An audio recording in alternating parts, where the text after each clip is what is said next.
Assalamualaikum warahmatullahi wabarakatuh. Nah, berjumpa lagi dengan Bu Lia ya. Nah, pada video pembelajaran kali ini kita akan membahas tentang kondisi geografis negara-negara yang berada di kawasan Asia Tenggara. Apa sih kondisi geografis itu? Kondisi geografis ini adalah keadaan alam di muka bumi yang berbentuk lingkungan hidup manusia. Nah, secara umum negara berada di kawasan Asia Tenggara itu memiliki banyak kesamaan unsur geografis karena letaknya yang saling berdekatan. Nah, unsur geografis yang pertama adalah iklim.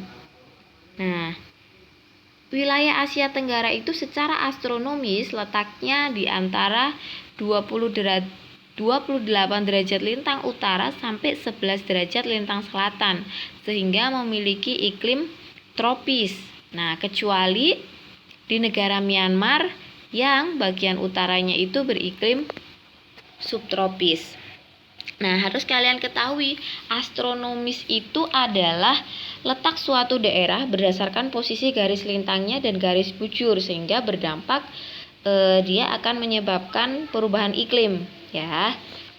Kemudian ciri-ciri iklim tropis itu yang pertama adalah curah hujannya itu tinggi. Nah, curah hujan tinggi itu disebabkan karena adanya angin muson barat. Angin muson barat ini terjadi di antara bulan Oktober sampai April, berhembus dari Samudra Pasifik dan sifatnya itu basah karena melewati banyaknya daerah perairan sehingga menyebabkan musim penghujan. Yang kedua adalah suhu udaranya panas karena berada di dekat garis ekuator atau garis khatulistiwa. Nah, itu. Kemudian unsur yang kedua adalah kondisi tanah. Kondisi tanah di kawasan Asia Tenggara itu beraneka ragam jenisnya ya. Nah, tapi yang dominan yang berada di Asia Tenggara itu ada dua macam. Yang pertama adalah tanah vulkanik. Tanah vulkanis itu terjadi karena aktivitas gunung berapi atau proses vulkanisme. Nah, sifatnya itu subur sehingga baik untuk pertanian. Contohnya ada di negara Indonesia, Thailand, Malaysia, Myanmar. Keempat negara ini masih memiliki gunung aktif ya, gunung berapi yang masih aktif. Kemudian yang kedua adalah tanah aluvial. Tanah aluvial ini adalah tanah endapan, tanah yang dibawa dan diendapkan oleh aliran sungai, sifatnya juga subur. Adanya yang pertama di lembah dan delta Sungai Nan, ini ada di negara Thailand. Kemudian Sungai Mekong. Nah, Sungai Mekong ini melalui beberapa negara, di antara lain Myanmar, Laos, Thailand, Kamboja, dan Vietnam. Kemudian ada Sungai Bengawan Solo. Bengawan Solo itu adanya di Indonesia. Kemudian unsur yang ketiga. Unsur yang ketiga adalah flora dan fauna. Flora itu tumbuhan, fauna itu hewan. Kawasan Asia Tenggara itu sebagian besar beriklim tropis dengan curah hujan yang tinggi. Nah, keadaan ini menumbuhkan hutan tropis yang kaya akan flora dan fauna. Nah, hutan menghasilkan kayu dan rotan yang berguna untuk membuat beraneka macam barang dan bahan bangunan. Sedangkan fauna, setiap negara berada di kawasan Asia Tenggara itu hampir atau sebagian besar juga memiliki kemiripan atau kesamaan. Nah, masing-masing di setiap negara itu mempunyai hewan-hewan nasional. Contoh, di Indonesia itu ada komodo dan elang Jawa. Kemudian di Singapura ada singa. Kemudian di Thailand ada gajah. Nah, nanti cari ketujuhnya kalian cari ya. Nah, kemudian di wilayah laut. Ini adalah unsur yang keempat, ada wilayah laut. Hampir semua negara di kawasan Asia Tenggara itu memiliki wilayah laut, kecuali Laos.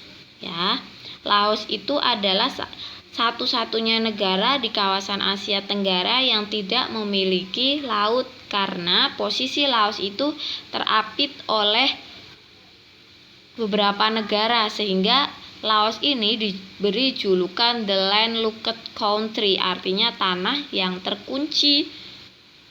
karena dia ada perbatasan utara, selatan, barat, timur, itu dia perbatasan dengan negara, dia di tengah-tengah, jadi dia tidak punya laut. Nah, kemudian karena laut itu sumber daya alam yang penting, nah dia juga punya manfaat nih. Yang pertama, sebagai sumber bahan pangan, contohnya hasil laut bisa berupa ikan, kemudian rumput laut, masih banyak lagi ya hasil laut lainnya, itu ya kerang, kemudian udang. Nanti kalian tambahkan contoh yang lain. Kemudian yang kedua, sebagai jalan transportasi air atau jalur transportasi air, contohnya yang ada di Singapura. Itu ada di situ pelabuhan internasional terbesar di kawasan Asia Tenggara, adanya di situ. Indonesia pun banyak, bahkan nggak hanya laut, sungainya pun jadi jalur transportasi air. Ya, kemudian yang ketiga ada objek wisata. Banyak sekali sekarang objek wisata laut. Indonesia pun juga banyak. Contohnya di mana? Di Bali, di Laut Bunaken di Sulawesi. Ya. Kemudian yang keempat atau yang terakhir adalah bahan tambang. Nah, bahan tambang ini seperti minyak bumi dan gas bumi. Ini juga sebagai salah satu kekayaan atau sumber daya penting bagi negara di kawasan Asia Tenggara. Nah, untuk kondisi geografis berada di kawasan Asia Tenggara sudah selesai. Kita akan lanjutkan ke pembelajaran selanjutnya, yaitu tentang nilai sila dalam Pancasila. Nah, kalian harusnya sudah hafal bahwa sila dalam Pancasila itu jumlahnya ada 5. Oke, yang pertama adalah sila pertama yang mempunyai lambang bintang, itu adalah ketuhanan yang Maha Esa. Ketuhanan yang Maha Esa itu mempunyai pengamalan, yaitu Indonesia mempunyai kebebasan untuk menganut dan menjalankan ibadah sesuai dengan ajaran agamanya. Artinya Indonesia sudah membebaskan warganya untuk bebas memilih dan menjalankan ibadah sesuai dengan ajaran agamanya. Contoh, di Indonesia ada 5 agama yang diakui. Ada Islam, Kristen, Katolik, Hindu, dan Buddha. Ada yang di gereja, di masjid, di vihara, di pura, serta ada keyakinan seperti Konghucu ya. Nah, di kelenteng itu di Indonesia sudah membebaskan setiap warganya untuk menganut dan menjalankan ibadah sesuai ajaran agamanya. Nah, ini salah satu contoh penerapannya nih. Keyakinan, kita harus meyakini kalau Islam ya berarti harus menjalankan ajarannya apa, seperti sholat di masjid, berpuasa wajib di bulan Ramadan, seperti itu. Kalau agama Kristen ya dengan hari raya Natalnya, kemudian dengan agama yang lain seperti hari raya Nyepi, hari raya Waisak, seperti itu. Kemudian yang kedua adalah sila kedua, itu adalah kemanusiaan yang adil dan beradab. Nah, ini adalah nilai-nilai pengamalannya. Yang pertama adalah pengakuan terhadap adanya harkat dan martabat manusia. Kemudian pengakuan terhadap keberadaan manusia sebagai makhluk yang paling mulia yang diciptakan oleh Allah. Kemudian menjunjung tinggi nilai kemanusiaan dan mendapat perlakuan adil sesama manusia, dan mengembangkan sikap tenggang rasa agar tidak berbuat semena-mena terhadap orang lain. Ini pengamalan sila yang kedua. Artinya kita di mata manusia itu semuanya sama. Kita punya harkat, kita punya martabat atau harga diri. Kemudian kita itu, manusia itu dipandang sebagai makhluk yang paling mulia ya karena kita punya akal dan pikiran. Kemudian kita berhak mendapatkan perlakuan adil kemanusiaan dari hukum. Kemudian yang selanjutnya, sila yang ketiga adalah persatuan Indonesia, yaitu yang dilambangkan oleh pohon beringin. Pengamalannya adalah menempatkan persatuan, kesatuan, Kemudian kepentingan dan keselamatan bangsa itu di atas kepentingan pribadi dan golongan. Artinya kita harus mementingkan kepentingan orang lain di atas kepentingan kita. Contoh apa? Melakukan gotong royong. Nah, gotong royong kan kebersamaan. Kemudian memiliki rasa cinta tanah air dan bangsa serta rela berkorban. Rasa cinta tanah air contohnya seperti apa? Misalnya kalian setiap hari Senin upacara bendera, kemudian memperingati hari pahlawan, itu rasa cinta tanah air. Nah, terus kemudian kalian hafal lagu Indonesia Raya. Nah, itu cinta tanah air juga.